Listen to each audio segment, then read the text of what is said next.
गांव में वो खेती भी कर पाए और गांवों में रोजगार स्वरोजगार के नए मौके भी बने।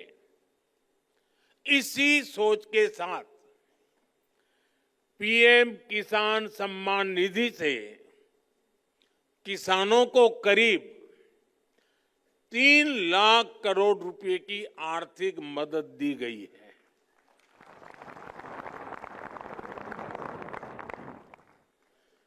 पिछले 10 वर्षों में कृषि लोन की राशि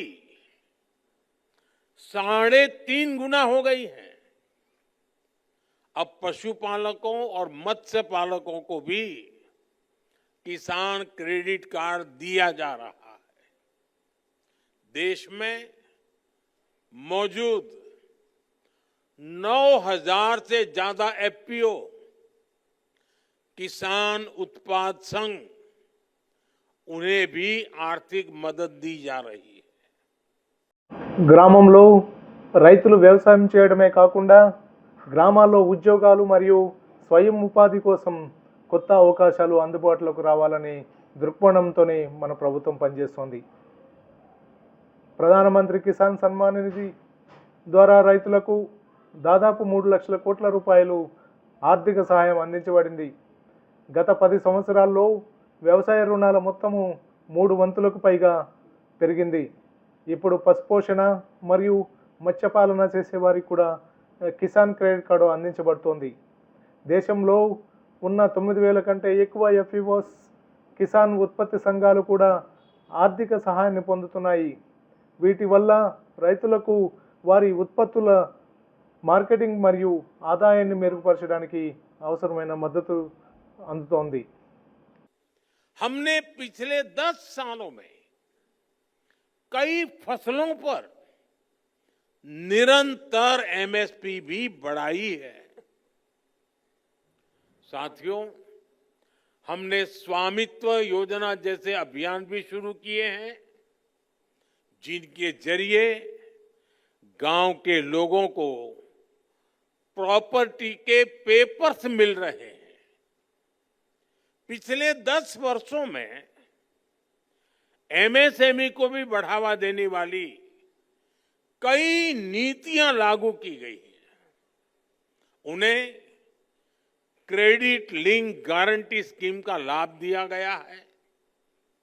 इसका फायदा 1 करोड़ से ज्यादा ग्रामीण एमएसएमई को भी मिला है। గత 10 సంవత్సరాల్లో మేము అనేక పంటలపై ఎంఎస్పి న్యాయ సముచిత ధరను నిరంతరంగా పెంచాము. స్నేహితులారా, మేము స్వామిత్వ యోజన వంటి కార్యక్రమాలను కూడా ప్రారంభించాము. వీటి ద్వారా గ్రామీణ ప్రజలకు వారి ఆస్తులకు సంబంధించిన పత్రాలను అందుతున్నాయి. बीते 10 वर्षों की मेहनत का परिणाम देश को मिलने लगा है। अभी कुछ दिन पहले ही देश में एक बहुत बड़ा सर्वे हुआ है और इस सर्वे में कई महत्वपूर्ण तथ्य सामने आए हैं। साल 2011 की तुलना में अब ग्रामीण भारत में कंजम्पशन, खपत, यानी कि गांव के लोगों की खरीद शक्ति पहले से लगभग 3 गुना बढ़ गई है। यानी गांव के लोग अपने पसंद की चीजें खरीदने में पहले से ज्यादा खर्च कर रहे हैं। पहले स्थिति ये थी कि गांव के लोगों को अपनी कमाई का 50% से ज्यादा हिस्सा, आधे से भी ज्यादा हिस्सा खाने पीने पर खर्च करना पड़ता था।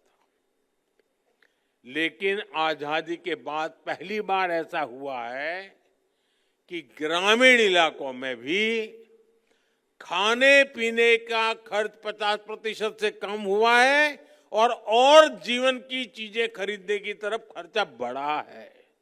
గత 10 సంవత్సరాల కృషి ఫలితాలు దేశానికి అందుబాటులోకి వచ్చాయి.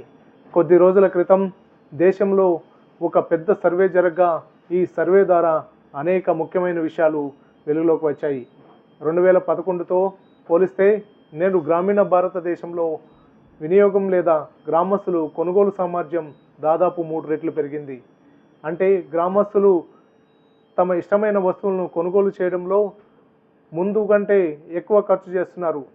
మునుపటి పరిస్థితుల్లో గ్రామస్తుల ఆదాయం 50% కన్నా ఎక్కువ వారి ఆహారం మరియు పానీయం మీద ఖర్చు కావాల్సి వచ్చేది.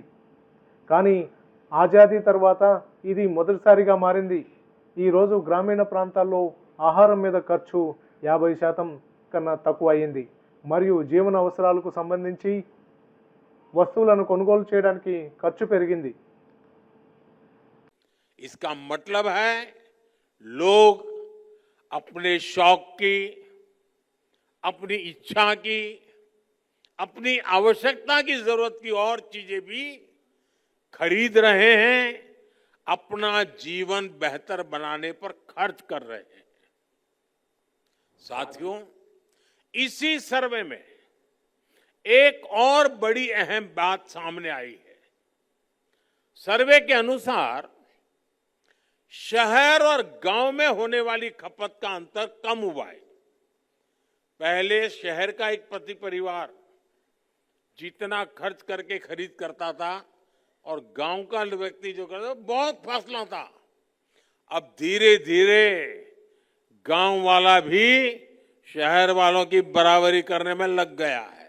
గ్రామస్తుల అవసరాల పట్ల మాత్రమే కాకుండా తమ వ్యక్తిగత ఇష్టాలు, అభిరుచులు మరియు జీవితాన్ని మెరుగుపరుచుకోవడం కోసం కూడా ఎక్కువగా ఖర్చు చేస్తున్నారు. తమ జీవితాన్ని మంచి గమ్యానికి చేరుకునేలాగా వారు ఖర్చు చేస్తున్నారు. సహచరులారా, ఈ సర్వేలో మరో ముఖ్యమైన విషయం ఏమిటంటే సర్వే ప్రకారం పట్టణాలు మరియు గ్రామాల మధ్య ఖర్చు పరిమాణంలో భారీ తేడా ఉంది. కానీ ఇప్పుడు అధికమైపోయింది. ముందే పట్టణంలో ఉండే ఒక కుటుంబం ఎంత ఖర్చు చేస్తే గ్రామస్తుడు అంత మాత్రం ఖర్చు చేసేవారు. కానీ ఇప్పుడు గ్రామస్తుడు కూడా పట్టణ ప్రజలతో సమానంగా ఖర్చు చేసే దిశగా అడుగులు వేస్తున్నారు. ఈ మార్పు గ్రామీణ ఆర్థిక వ్యవస్థలో ప్రగతి, సమానత మరియు ఉత్కర్షం సూచిస్తుంది. ఇది గ్రామాల్లో మరింత ఆర్థిక స్వతంత్రత మరియు ఉన్నత జీవన ప్రమాణాలను సూచిస్తోంది. हमारे निरंतर प्रयासों से अब गांव और शहरों का ये अंतर भी कम हो जा रहा है। ग्रामीण भारत में सफलता की ऐसी अनेक गाथाएं हैं जो हमें प्रेरित करती है। साथियों, आज जब मैं इन सफलताओं को देखता हूं तो ये भी सोचता हूं कि ये सारे काम पहले की सरकारों के समय भी तो हो सकते थे। मोदी का इंतजार करना पड़ा क्या?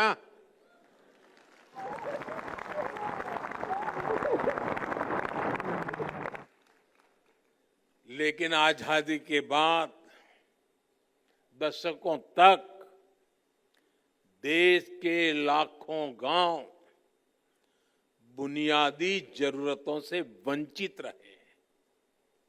आप मुझे बताइए, देश में सबसे ज्यादा एससी कहां रहते हैं? गांव में। एसटी कहां रहते हैं? गांव में। ओबीसी कहां रहते हैं? गांव में। एससी हो, एसटी हो, ओबीसी हो, समाज के तबके के लोग ज्यादा से ज्यादा गांव में ही अपना गुजारा करते हैं। पहले की सरकारों ने इन सभी की आवश्यकताओं की तरफ ध्यान नहीं दिया। गांव से पलायन होता रहा, गरीबी बढ़ती रही, गांव शहर की खाई भी बढ़ती रही। मैं आपको एक और उदाहरण देता हूं। आप जानते हैं, पहले हमारे सीमावर्ती गांवों को लेकर क्या सोच होती थी? उन्हें देश का आखिरी गांव कहा जाता था। हमने उन्हें आखिरी गांव कहना बंद करवा दिया।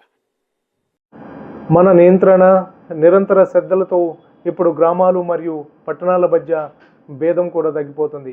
గ్రామీణ భారత్లో విజయాలేంటో అనేక కథలు ఉన్నాయి. ఇవి మనకు ప్రేరణిస్తాయి.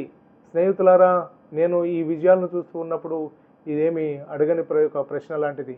ఈ సర్వోదయాలు పూర్వ ప్రభుత్వాల సమయంలో కూడా జరగవచ్చు కదా అని ఆలోచించా. మోడీకి ఎదురు చూడాల్సిన అవసరం వచ్చింది. కానీ స్వాతంత్రం తర్వాత దశాబ్దాల తరబడి దేశంలోని లక్షల కొద్ది గ్రామాలు ప్రాథమిక అవసరాలు లేకుండా ఉండిపోయాయి. మీరు నాకు చెప్పండి, దేశంలో ఎక్కడ అత్యధికంగా ఎస్టీలు గ్రామాల్లో ఉంటారు?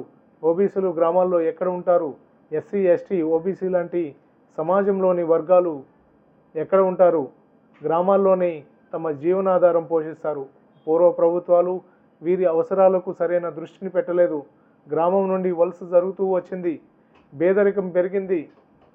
గ్రామం మరియు పట్టణాల మధ్య తేడా పెరిగింది. నేను మీకు ఇంకొక ఉదాహరణ ఇస్తున్నాను. మీకు తెలుసు, మొదటిగా మన సరిహద్దు గ్రామాల గురించి ఎలా ఆలోచించేవారో. వాటిని దేశపు చివరి గ్రామం అని అంటారు. మనం వాటి చివరి గ్రామం అని పిలవటం ఆపినప్పటి నుండి हमने कहा सूरज की पहली किरण जब निकलती है ना, तो उस पहले गांव में आती है, वो आखिरी गांव नहीं है। और जब सूरज डूबता है तो डूबते सूरज की आखिरी किरण भी उस गांव को आती है जो हमारा उस दिशा का पहला गांव होता है। और इसलिए हमारे लिए गांव आखिरी नहीं है, हमारे लिए प्रथम गांव है। हमने उसको प्रथम गांव का दर्जा दिया। सीमांत गांवों के विकास के लिए वाइब्रेंट विलेज स्कीम शुरू की गई।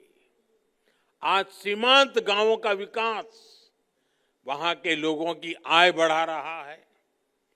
यानी जिन्हें किसी ने नहीं पूछा, उन्हें मोदी ने पूजा है। సూర్యుని మొదటి కిరణం బయటపడేటప్పుడు అది మొదటి గ్రామంలోకే వస్తుంది. అది చివరి గ్రామం కాదు. మరి సూర్యుడు మునిగిపోయేటప్పుడు మునిగిపోయే సూర్యుడి చివరి కిరణం కూడా ఆ గ్రామానికి వస్తుంది. ఇది మనం ఆ దశలో మొదటి గ్రామం పరిగణిస్తాం. అందువల్ల మనకు గ్రామం చివరిగా ఉండదు. మనకు అది మొదటి గ్రామం. మనం ఆ గ్రామానికి ప్రత్యేక స్థానం ఇచ్చాము. సీమాంధ్ర గ్రామాల అభివృద్ధి కోసం ప్రారంభించబడింది. ఈరోజు సీమాంధ్ర గ్రామాల అభివృద్ధి వారి జీవన ప్రమాణాలను పెంచుతోంది. అంటే ఎవరు అడగని వారికి మోడీ గౌరవం ఇచ్చారు. हमने आदिवासी आबादी वाले इलाकों के विकास के लिए पीएम जनवन योजना शुरू की। जो इलाके दशकों से विकास से वंचित थे, उन्हें अब बराबरी का हक मिल रहा है। पिछले 10 साल में हमारी सरकार द्वारा पहले की सरकारों की अनेक गलतियों को सुधारा गया है। आज हम गांव के विकास से राष्ट्र के विकास के मंत्र को लेकर आगे बढ़ रहे हैं। इन्हीं प्रयासों का परिणाम है कि 10 साल में देश के करीब 25 करोड़ लोग गरीबी से बाहर आए हैं। और इनमें सबसे बड़ी संख्या हमारे गांव के लोगों की है। మేము ఆదివాసీ జనాభా ఉన్న ప్రాంతాల అభివృద్ధి కోసం పిఎం యోజన ప్రారంభించాము. చాలా సంవత్సరాలుగా అభివృద్ధి నుండి ఉన్న ఆ ప్రాంతాలు ఇప్పుడు సమాన హక్కు లభిస్తోంది. గత 10 సంవత్సరాలలో మన ప్రభుత్వం పూర్వ ప్రభుత్వాల అనేక తప్పులను సరిచేసింది. ఇప్పుడు మన గ్రామ అభివృద్ధి ద్వారా దేశ అభివృద్ధి మార్గదర్శకంగా ముందుకు సాగుతున్నాం. ఈ ప్రయత్నాల ఫలితమే 10 సంవత్సరాల్లో దేశంలోని సుమారు 25 కోట్ల మంది పేదరికం నుంచి బయటపడడానికి వీలు అయింది. వాటిలో అత్యధిక సంఖ్య మా గ్రామాల వారిది.